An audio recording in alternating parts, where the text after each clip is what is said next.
I'm Ness, or Vanessa. Welcome to this episode 7 of the Cornish Stitcher.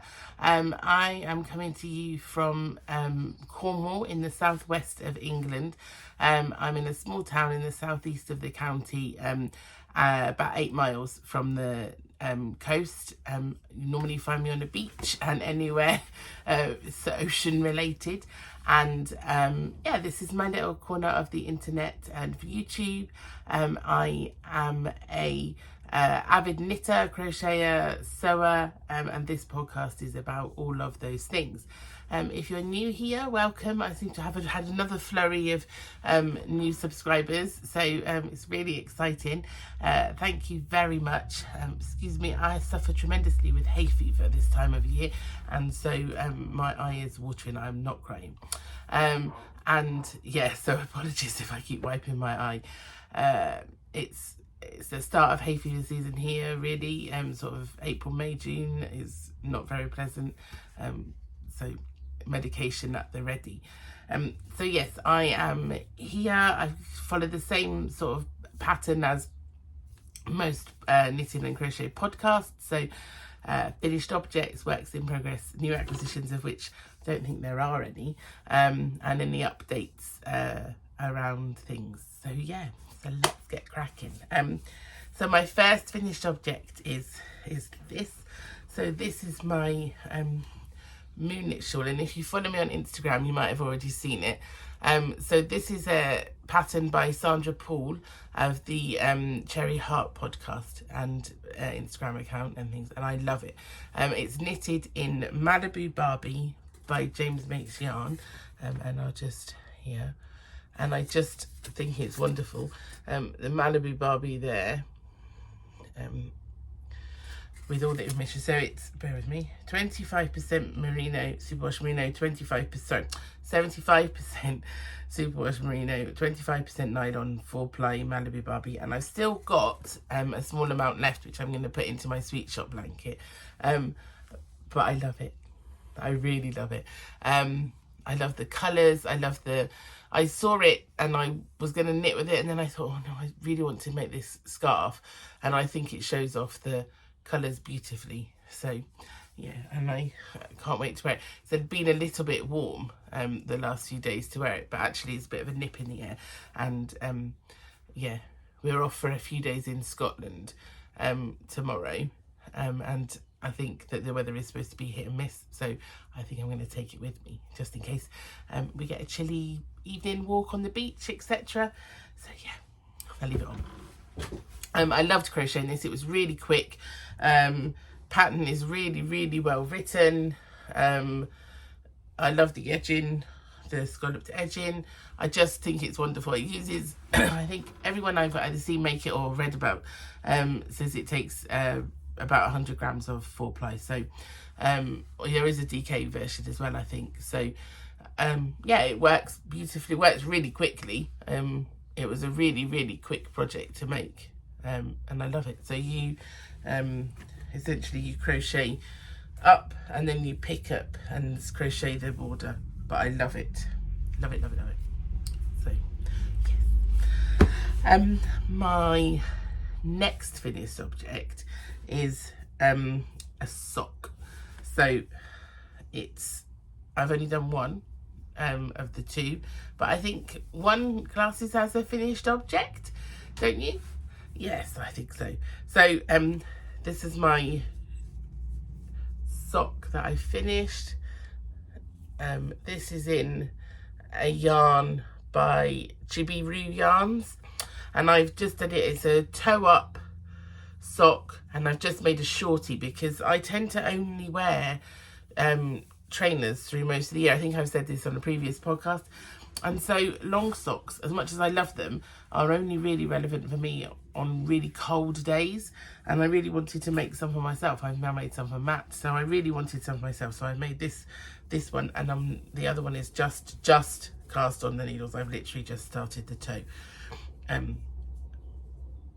But I love it. I love the colours. I really like the speckled kind of the way some of the colours just pop in here, there and everywhere. I love it. And I wasn't sure when it was on the skein. It was in a bargain bucket of yarns, at the East Anglian Yarn Festival, and it was their third one, so it was kind of buy 3 for a specific price. And I was like, I really liked 2 of them, and I picked this one thinking, well, it's got pink in, I'm sure I'll like it. And I love it, I really do. It's one of those ones that looks different when skeined up and different when knitted and up, but much better, I think, once it's knitted up. I loved it. My heel is getting far better. This time there are almost no ladders at all. I followed some advice from some of you guys who had popped information and advice onto my previous podcast when I said I was getting ladders, and I'm really, really pleased with the joins here on my German short rows. I'm really pleased, because on my Sweet Shop blanket they were proving to be a bit gappy and things, and whereas on matte socks they really were, but on this one I'm really pleased. It's really kind of worked, so thank you for anyone that gave me advice, and I pulled it nice and tight each time, so I've really, really enjoyed making this sock, and it was really quite quick. I think because it was a shorty sock, so there wasn't the endless leg, but yeah, so do the other one. My plan is, whilst we're away, we've got a long train journey one of the days, sort of 6 hours travelling time on one of the days. So as much as I want to look at the Scottish scenery, it's part of the day, I also want to take some knitting. So, and the sock will be perfect because I don't really have to look at it. I can just knit away, and yeah, so I've cast on the toe. My plan is to do the toe over the next sort of 24 hours, and then I've just got the body of the sock, the foot, to do. So hopefully by the next podcast there should be at least a full pair. Yes, so as I say, that was a Wendy Poole toe up sock. I've never knitted a cuff down. The heel scares me. I only know how to do a German short row heel. So actually, if anyone could tell me which is the easiest heel to do on a cuff down, I'd be really interested. I hear lots of people talking about sort of heel flap and gusset, an afterthought heel, all of those things, and as someone who is an accomplished crocheter but relatively new to knitting, I would appreciate if somebody could kind of point me in the direction of the easiest cuff down sock. That would be really helpful. Thank you. On my third finished object is not knitting or crochet, it's sewing. And I have been on a very up and down journey in terms of health over the sort of past 2 years. I had lost a tremendous amount of weight. I'd lost 7 stone, and then struggled with the mental health after a kind of burnout after my job as a deputy head teacher, and I ended up putting some of the weight back on. I kicked myself up the proverbial, and I'm back on a healthy drive, but in the meantime I had got rid of all of the clothes that fitted me previously, and now have a wardrobe of lovely, wonderful clothes that are very snug, but equally I have a whole cabinet here of fabric. So I thought, well, I'm gonna see if I can have a go at making a top that will fit comfortably, that I don't have to buy fast fashion for, that in the end is hopefully not going to fit for very long, but that then I can adjust. Yes, that's it. And so I have made this top. I'll see if I can find the pattern back. So I will pop a picture up here of the top that I made. It's just hanging there on the chair here, but I will pop a photograph of myself wearing it up there. But the pattern I used was this one, so Simplicity S9183, and it's this tunic. Now I did not add these extension sleeves because it seemed to be really long sleeved anyway. I don't understand why, but the way I had sewn it and cut it, the sleeves were slightly longer on my arms, and I've got quite long arms, so I've got a long torso and long arms and short legs, so I'm not really quite sure how that worked out, but I really love it. It's really comfortable to wear. It's in a mildly stretchy but not hugely stretchy jersey, because I don't like sewing with stretch fabrics. But yeah, so it worked out really well and I really love it. So I'm going to make a couple more, I think, just to tie me through the summer, and then hopefully I should be back into my existing wardrobe. But actually it was really easy. So it was essentially, you just cut out the front and the back, and because I didn't have the sleeve extensions, the front, the back, the collar, the neckband, and you just stitch the neckband in, stitch up the sides, and you were done, and hem the sleeves and hem the bottom. So it was a really super quick sew. Yeah, and I love the fact that it's red and it gives a bit of pop of colour in my wardrobe. I tend to stick to blues mainly, and dark colours. Probably years of trying to shy away in the shadows, and not draw attention to myself. So yeah, I have gone for a little bit of colour, and hope I'm brave enough to wear it. Yes, so that's the other finished object. So my whips, I have got, oh, I also am halfway through making the same top in this fabric. Again, it's got a small amount of stretch, but not much, but again, blue. And I've made it, that's an offcut. I've made it, I just need to hem the bottom and hem the sleeves, which I haven't done yet. So it's not technically a finished object, it's a whip. So my whips are, so I continue with my test knit, that is a secret test knit, and it's wonderful to see my dad in the greenhouse. Bear with me, I'll just turn the camera there, otherwise it's very distracting. So yeah, the secret test knit continues. It's a colour work knit, which I had to begin with sort of 6 or 8 rows of rib, and it just would not work. I am more than capable of knitting rib, but it became this elusive kind of, I don't know what I was doing wrong. It was easy, it was a knit 2, purl 2, rib, just couldn't get it.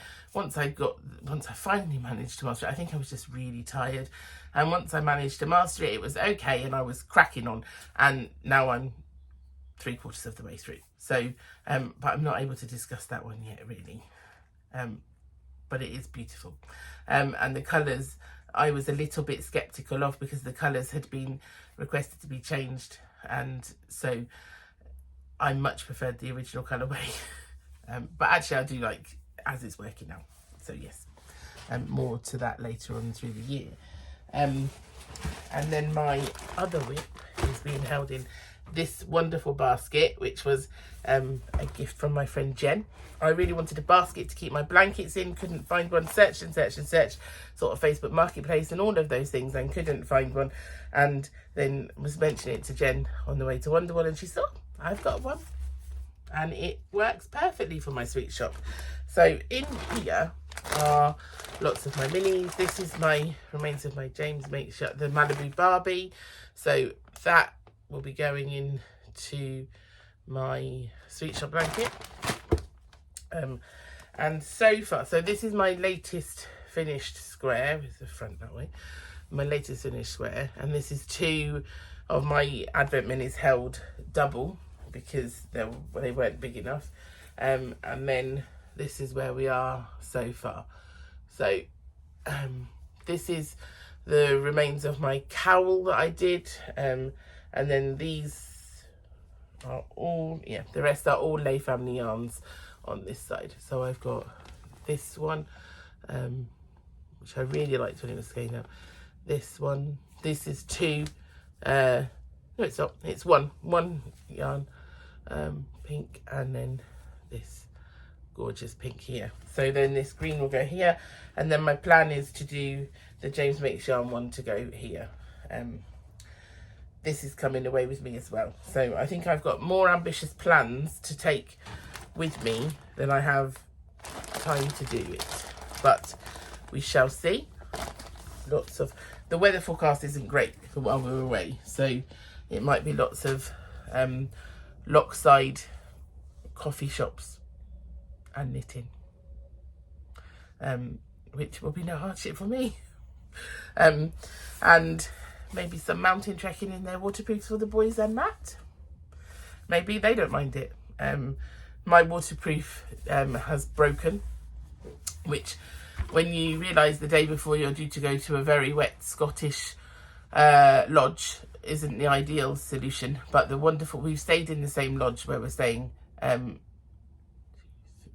4 times, I think, 4 times before, and so we now know the owners really well.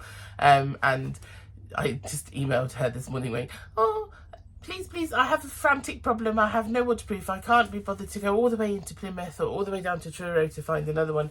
If I have it delivered, would that be okay? And she said, yeah, that's fine. So I have a waterproof being delivered to our holiday accommodation for tomorrow, because the weather forecast is really, really up and down.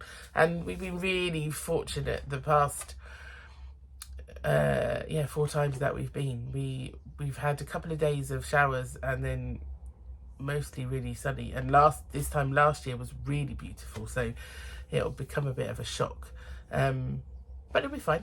We'll still fine. We're going for it's a really inexpensive holiday for us, because we don't really do much. It's not a touristy go and spend time doing tourist attractions. It's very much a kind of relaxation in the middle of nowhere. Walk lots, take the dogs for walks, visit some gardens, do lockside walks, beach walks, go to my very favourite place on the earth, which is the Isle of Bute, and yeah, I'm really, really looking forward to it. It's where I decompress the best, so it's wonderful. Yes, so on to works in progress, but not quite. So this is going to be my work in progress. So my work in progress, this is my choice. So I'm going to make an emotional support chicken. I've been desperate to make an emotional support chicken for weeks, but the test knit has taken most of my attention, and then my moonlit shawl also did. So this is going to be the colourway of my emotional support chicken, with the stripes in this, because I thought it would pick out the red flecks which are in the yarn sort of down here, his stripes in, or her stripes in that, and then a yellow stellina comb and bit down here. So I'm really looking forward to doing that. So after I film this and upload, while it's uploading, I'm going to wind this on my Swift, ready to take with us. So yeah, I'm really, really looking forward to starting that. I mentioned it at our knitting group, and a couple of people have already made theirs unfinished, whereas I'm now lagging behind. But it's fine. My emotional support chicken, obviously yet to be made, already has a name, suggested by the family, mainly. They were trying to think of lots and lots of different ones, and in the end I came up with Omelette. So my emotional support chicken is going to be called Omelette. There were some very crazy suggestions from Monty in particular, which, oh yes, we won't go into. Yeah, so we are all well. Everyone here is doing really well, so I'm really pleased with how things are going. I'm loving being in my studio all the time. I spend nearly every sort of daytime in here that I can, sewing, coming up with some new ideas, developing kind of stock range that I want to hold in my Etsy shop, which will have an update when we come back. There are lots of new project bags actually to go in there. Yes, I'm doing really well. I've had a haircut, people might be able to tell. Had it all chopped off, still not sure, really not sure. I vary between very long hair and very short, not very short, but here, to me this is very short. Yeah, I'm not sure. If I wash it, it goes and comes out like some sort of electric shocked bouffant. And if I straighten it, it's too straight. So I'm just kind of, yeah, I'm not sure. You're not here for the haircut or the hair talk. So, yeah, apologies. Right, okay, so so there is an amazing wool shop, actually really lovely, Ginty & Bar, in Dunoon, which is not far from where we're staying. So I think we might have to just pay them a visit, because it would be rude not to. We're on holiday, we have to visit a yarn shop. So I may come back with a couple of acquisitions, but I'm not sure.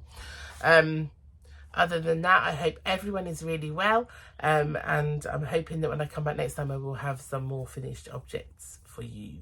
Obviously the sweet shop continues throughout the year, but yeah, hopefully I should have another sock and maybe a support chicken. Yeah, anyway, hope everyone's well, and thank you for watching. Okay, take care, bye.